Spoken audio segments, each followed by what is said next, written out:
నిన్న నామినేషన్ కార్యక్రమానికి వచ్చినటువంటి అశేష జనాలకి, వైఎస్ఆర్సీపీ కార్యకర్తలకి, నాయకులకి అంతమందిని తీసుకొని వచ్చి సక్సెస్ చేసిన దానికి, అంతమంది వచ్చిన దానికి ప్రతి ఒక్క నాయకుడికి కూడా పేరు పేరున ధన్యవాదాలు తెలియజేస్తున్నాను. ఈ 5 ఏళ్లలో చాలామంది కూడా కేతిరెడ్డి మీద పోటీ చేయాలని, కేతిరెడ్డిని మారితే పేరు వస్తుందని, మాట్లాడితే ఫేమస్ అవుతామని, కేతిరెడ్డిని మాట్లాడితే ఫేమస్ అవుతామని చాలామంది వచ్చినారు. పాపం వాళ్ళు మాట్లాడడం వల్ల వాళ్ళకి ఏమన్నా లైకులు వ్యూలు పెరిగినాయేమో తప్ప టికెట్లు సీట్లు రాలేకపోయినాయి.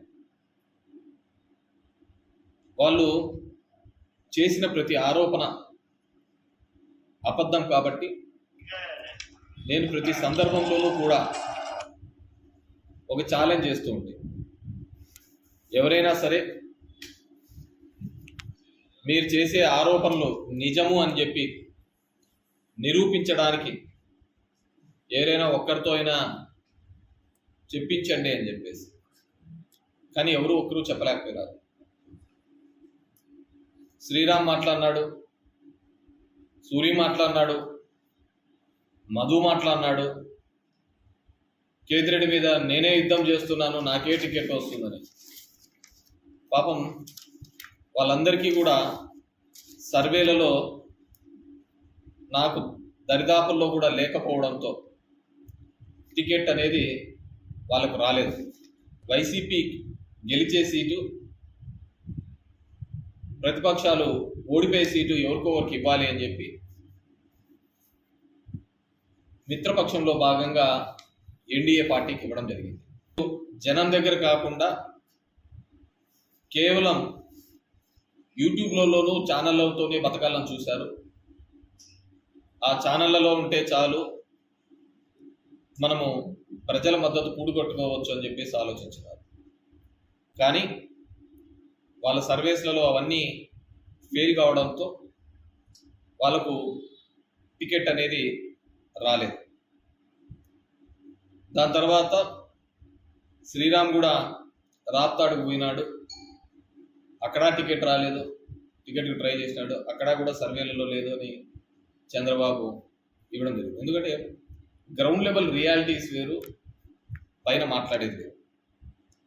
ఈరోజు కొత్తగా, ఎందుకంటే నాకు తెలియదు ఎవరిని నేను ఆపోజిట్ వ్యక్తిగా మాట్లాడాలనేది కూడా నాకు తెలియదు అనమాట. రోజు కూడా వచ్చారని మాట్లాడుతున్నాడు. నామినేషన్లు వేసేంత వరకు, ఇప్పుడు నామినేషన్లు వేసినారు కాబట్టి వీళ్ళు ఇతర వరకు ఉంటారో లేదో నాకు కూడా తెలియదు. మళ్ళీ అది కూడా ఉంది, రేపు చూసుకోవాలా ఇలా సంగతి మిత్రాలు. సో నాకు నామినేషన్ వేసిన దానిలో చూస్తే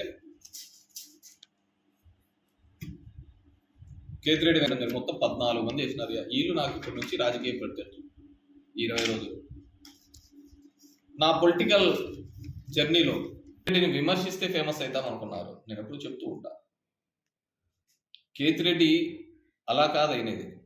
ఒక ఎమ్మెల్యే అనే వ్యక్తి గడప గడపకు తిరగడం వల్ల, ఒక ఎమ్మెల్యే వ్యక్తి నేరుగా ప్రజల పక్షాన పోవడం వల్ల ఈరోజు తెలుగు రాష్ట్రాల్లో కావచ్చు, కర్ణాటకలో కావచ్చు, తెలియని వాళ్ళంటూ లేరు.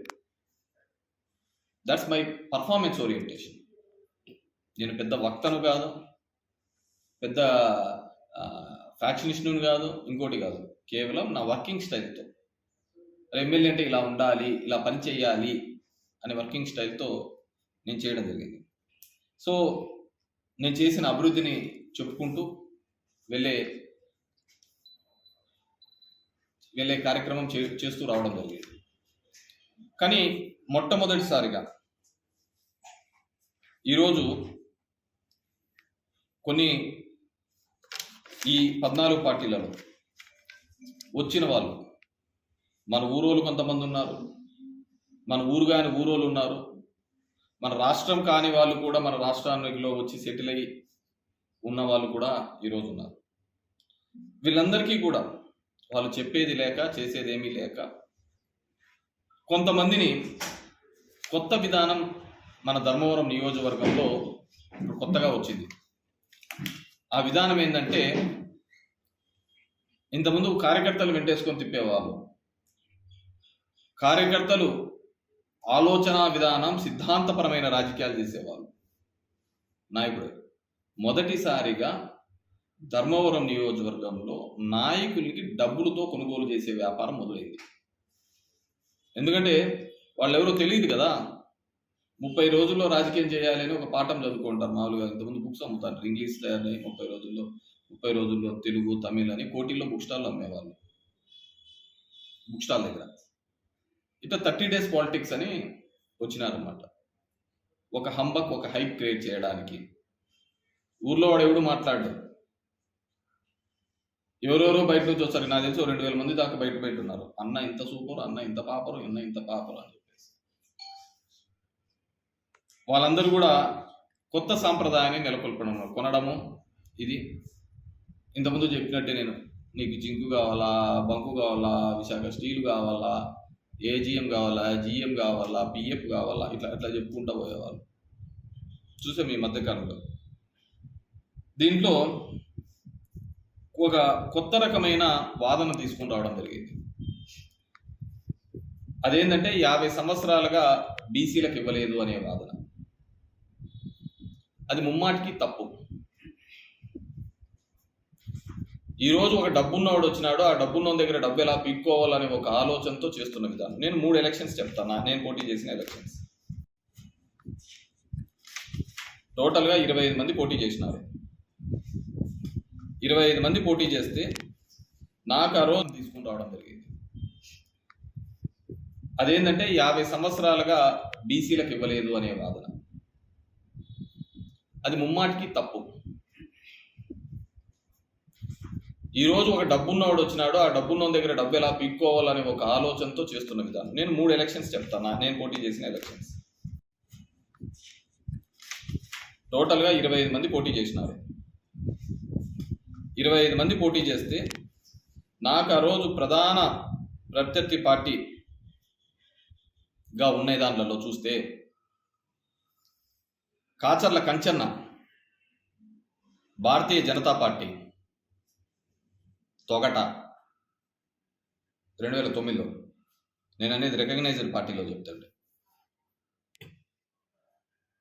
Devaragudi Jagadish, he's a communist party, CPI నుంచి అతను పోటీ చేయడం జరిగింది. These 2 are national parties. ఇక్కడ పోటీ చేయడం జరిగింది. నేను ఓన్లీ నేషనల్ పార్టీసే చెప్తాను, రీజనల్ పార్టీస్, ఇండిపెండెన్స్ గురించి నేను చెప్పను. 2009లో Kacharla Kanchanna BJP, Togata BCB, Devaragudi Jagadish communist BCB Kuraba, ఇద్దరు బీసీలే పోటీ చేసినారు. వాళ్ళిద్దరి మీదనే నేను గెలవడం జరిగింది. Live about the independence. Okay. 2019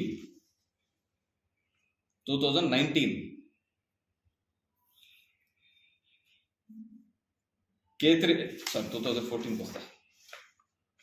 2014 నేను ఎలక్షన్స్లో ఓడిపోయిన సందర్భంలో Gonuguntla Suryanarayana TDP, Midde Ravindrababu BSP national parties, Rangana Ashwathanarayana National Congress INC Indian National Congress Togata, Manjula Srinivasulu Rayalaseema పరిరక్షక సమితి వడ్డే బీసీఏ. అర్థమైనా? 2014లో. సో ఇక్కడ బీసీలు పోటీ చేసినారు. నేషనల్ కాంగ్రెస్ పార్టీ నుంచి నేను చెప్పినది. అంతకుముందు కంచన్న బీజేపీ నుంచే పోటీ చేసినాడు. 2019 నేను గెలిచినప్పుడు యువజన శ్రామిక రైతు కాంగ్రెస్ పార్టీ రెడ్డి నేను, Gonuguntla Suryanarayana Kamma, Rangana Ashwathanarayana Indian National Congress Togata BCB, Gaddam Rajagopal All India Forward Bloc Golla BCD నుంచి పోటీ చేయడం జరిగింది. Live about the independence. So 2019లో కూడా బీసీలు పోటీ చేసినారు. 2024 ఇప్పుడు Kethireddy Venkatramareddy Reddy OC, Rangana Satyanarayana Togata BC B, Satyakumar Yadav BJP Bharatiya Janata party. ఇతని క్యాస్ట్ ఇంతవరకు చెప్పలే. వెనకల యాదవ్ ఉందని యాదవ్ అని చెప్తున్నాడు, విచ్ ఈజ్ రాంగ్. అతనిది వాళ్ళ పెదనాన్న, చిన్న అన్న, వాళ్ళ అన్న కొడుకుల్ని అందరికీ కూడా డీటెయిల్స్ 42 మందికి తీసినాం, 42 మెంబర్స్. వీళ్ళ అమ్మ నాన్న మహారాష్ట్ర బార్డర్ నుంచి వచ్చిన వాళ్ళు, మరాఠీ.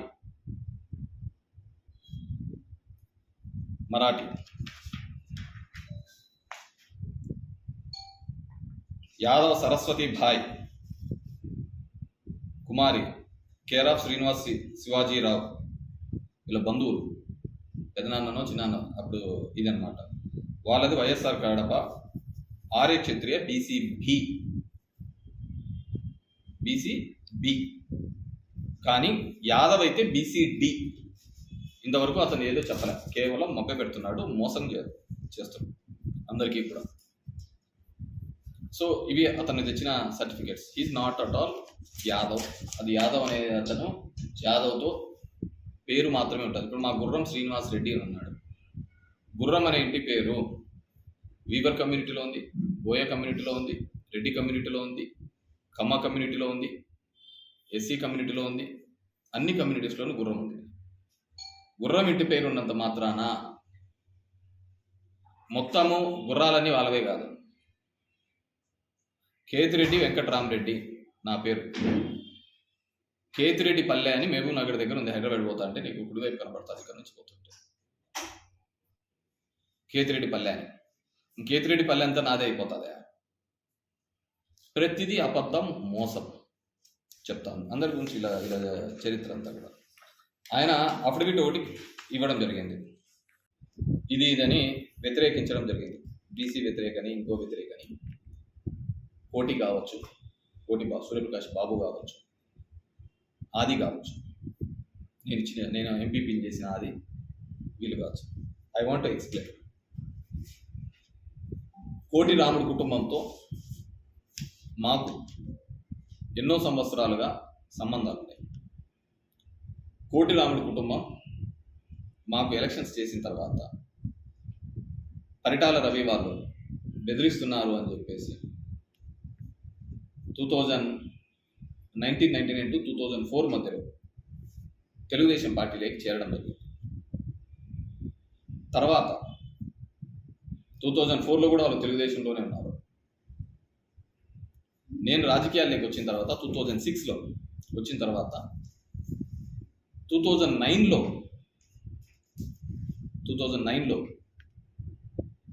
కోటి బాబుని వాళ్ళ నాన్న కోటి రాముడు ఆ రోజు నాతో, రాము ఇతనికి తెలియదు, నువ్వు దగ్గరుండి చూసుకోవాలా మా కుటుంబాన్ని అని చెప్పి నాకు చెప్పడం జరిగింది. ఎందుకంటే కోటి బాబు అప్పుడు వాళ్ళ నాన్నతో మాట్లాడాలన్నా కూడా భయపడేవాడు. మీరు కావాలంటే చూసుకో. నేను ఆ రోజు 250 వెహికల్స్ పెట్టి కోటి బాబుని తీసుకొని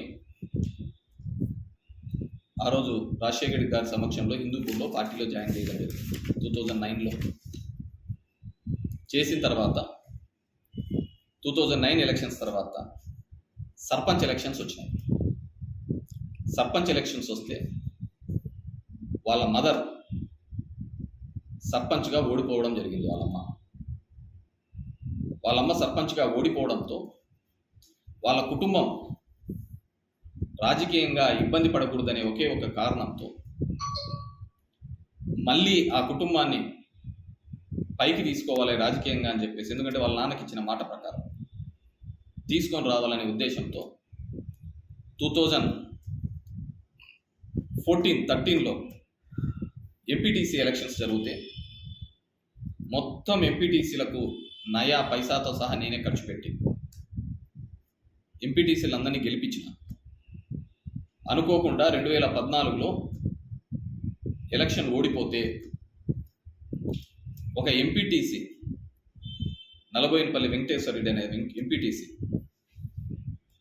పార్టీ ఏదో అతనుకున్న ఇబ్బందుల రీత్యా అతను ఓటు వేయకుండా తప్పించుకుంటే కూర్గులో ఉంటే వెళ్ళి పట్టుకొని వచ్చి ఓటు వేసి అతను దానికి కూడా నాకు ఇంత ఖర్చు అయిందంటే అది కూడా ఇచ్చి అతనికి ఉందో లేదో విశ్వాసం నేను చెప్తున్నా, డబ్బు ఇచ్చి బత్తలపల్లి సెంటర్లో, అదే సెంటర్లో తెలుగుదేశం పార్టీ వాళ్ళ చేత రాళ్ళు వేయించుకున్నా. నేను మా బండ్లని పగలగొట్టించుకున్నా. కోటిబాబు అనే వ్యక్తి ఆ రోజు వాళ్ళమ్మ ఓడిపోయి మళ్ళీ ఇది లేకుండా అంతకుముందు దానికంటే ముందు ఒక సూసైడ్ అటెంప్ట్ కూడా చేసినాడు. అతను ఎందుకు చేసినాడు? మళ్ళీ కుటుంబాన్ని నిలబెట్టాలనే ఒకే ఒక ఉద్దేశంతో 14లో అతన్ని నేను మళ్ళీ ఎంపీపీని చేయడం జరిగింది. ఎంపీపీని చేసిన తర్వాత 19 ఎలక్షన్స్ కంటే ముందు కూడా అతని మీద రాళ్ళేసిన వాడు, అతని మీద ఇబ్బంది పెట్టినవాడు, అతని మీద కేసులు కట్టినాడు, ఎస్సీ ఎస్టీ కేసులు సూరి, అయినా కానీ అతని ఇంటికి పోయినాడు. అతని ఇంటికి పోయినా కానీ నేను ఏమాత్రం కూడా పట్టించుకోలేదు. ఆ రోజు కూడా పోలీసులు చేసిన అంతకుముందు గంటాపురం ఈశ్వర అని చెప్పి ఇంకో దానిలో ఒక మర్డర్ కేసు జరిగితే పోలీసులు జరిగిన ఇంట్రాగేషన్లో వాళ్ళు చెప్పినది ఏంటంటే ఈశ్వర అనే ఇతను సూరికి 2 లక్షల రూపాయలు గుడికిస్తే పార్టీలో చేరతానని చెప్పినాడు అని చెప్పేసి వాళ్ళు చెప్పడం జరిగింది. నుంచి మాట్లాడినా నేను మొత్తం ఈ చరిత్ర అంతా నాకు నీ ఫ్యాన్స్ ఈ విధంగా ఉన్నారని నాకు తెలుసు. నీవే మొత్తం విషయాలన్నీ నాకు తెలుసు. నోరు మాట్లాడేటప్పుడు కంట్రోలు, సిద్ధాంతపరంగా లేకుంటే ధర్మవరానికి సంబంధించిన విషయాల గురించి దీని గురించి మాట్లాడితే అంతే దాంతో ఉంటుంది, లేదు అనుకుంటే అదే విధంగానే ఉంటుంది. ఇంకెవరు వచ్చినా దాంట్లో నాకేం అయ్యేదేం కాదు. I have plenty of satisfaction in political జర్నీలో. ఆడో మహారాష్ట్ర నుంచి వచ్చి పొద్దుటూరులోకి వచ్చినావు, పొద్దుటూరు నుంచి హైదరాబాద్ పోయినావు, ఢిల్లీ అంటావు, 30 రోజుల ముందు వచ్చినావు. నువ్వేంది నాకు ఛాలెంజ్ చేసేది?